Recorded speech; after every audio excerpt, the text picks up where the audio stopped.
Gandang hapon mga kapuso, ito na naman pong muli ang inyong lingkod upang maghatid ng mga kapanapanabik na ganap dito lamang po sa Lilet Matias, Attorney at Law. Simulan na nga po ang hearing dito sa kaso ni Ino na kung saan ay pinagbintangan siyang rapist ni Trixie, at dahil nga po mainit ang naganap na hearing kung kaya't dahil na rin sa hindi maganda ang pagsagot ng testigo ng pamilya Inano, ay pinagalitan nga po siya ng husgado dahil sa walang galang na pagsagot dito kay Atty. Matias, at pinanigan naman ni Separena Agustin na husgado si Lilet Matias dahil na nga rin po sa disobedient ang testigo ni Nina Trixie, at pinagsabihan nga nila ang attorney ni Trixie kung kaya't napahiya nga naman sa hukom ang mga ito, at nasabi nga nila na malakas ang laban ni Linet dahil na nga rin sa iyak at ungol na kung saan ay iba ang pagsagot ng babaeng testigo nila. Kinakabahan naman si Ino dahil nga sa unang hearing, ngunit pinatibay naman ng loob ng kanyang ina na si Lorena, at sinabi nga niya na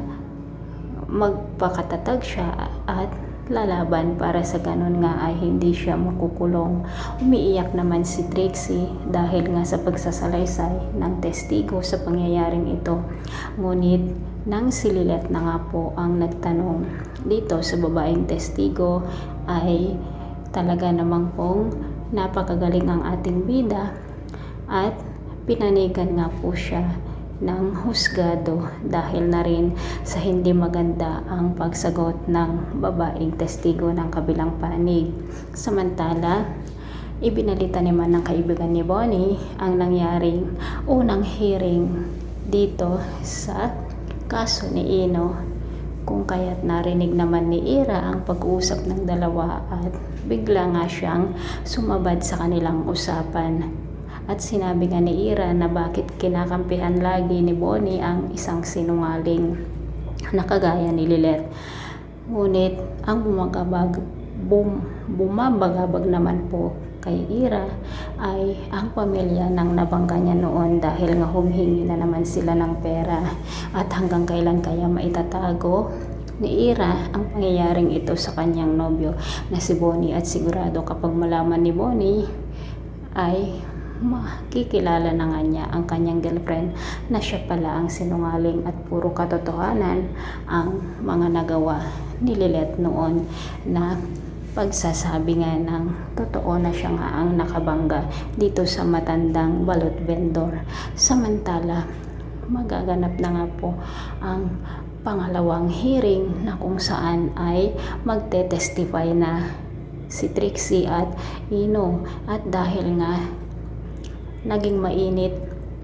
ang hearing na ito, kung kaya't nagsigawan nga ang dalawa, at sinabi ni Ino na hindi siya rapist, na ginusto ni Trixie ang pangyayaring ito. Dahil nga sa pangyayaring ito ay nagalit